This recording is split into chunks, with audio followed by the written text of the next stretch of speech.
Eighth episode, I think it was really hard for us to do the QC because we're delivering to LA. We're not delivering to streamer.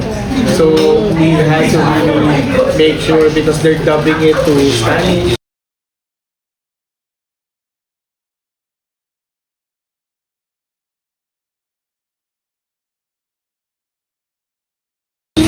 Dubbing it to different languages, so the audio requirement was so not difficult, but it's just so tedious.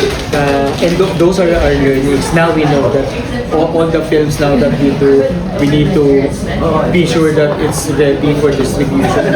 Kasi when I did Maria, it's so different because we delivered directly to Netflix. So it's different.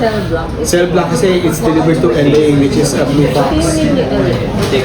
Blue Fox Entertainment is the worldwide distributor. So you deliver to them and they deliver to all the countries or whoever the streamer that they're talking to. The problem there is it should be the highest quality even for audio. That when we were doing it, we didn't expect it because it's an 8-episode series. So it took us like 2 months per episode to do the final post. Then again, 2 months again per episode to do the final quality control. So it's like Shadow. It took us about 6-7 months from post to PC.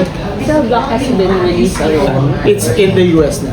So hopefully they're dubbing it into Spanish. So I don't know where it's going. So once Sa US, okay, release. sa US, no. I think they're targeting like Latin America first before going into North America, then here. There's this rumor Na it was stopped kasi kulang daw kayo sa budget. no, we stopped. Really? Because well, one of the producers pulled out. So and you know that producer, so I don't wanna say bad things. Ang ganda na direct. No, we were kasi supposed to deliver to Prime before everyone got fired in Prime, so we got affected. But we stopped for 2 months kasi it was a big budget. Cell Block is almost a $4 million project. So it's one of the biggest in the Philippines. So one of the producers, which is a huge chunk of the budget, pulled out last minute. So we had to find another replacement money to fix it. But we were able to finish it. That was the last project of Jacqueline Jose before she died.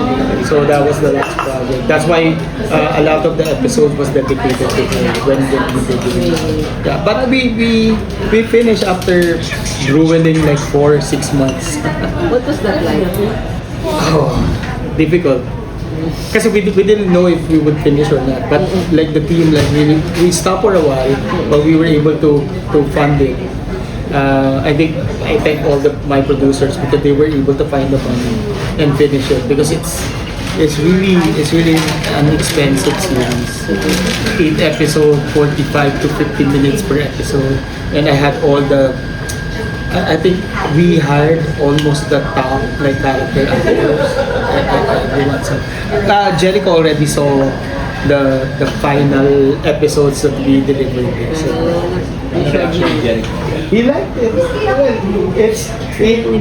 We just wanna. I think the key is we wanna release it in hopefully early this year in Asia, so we can enter it in the Creative Awards in Singapore. We just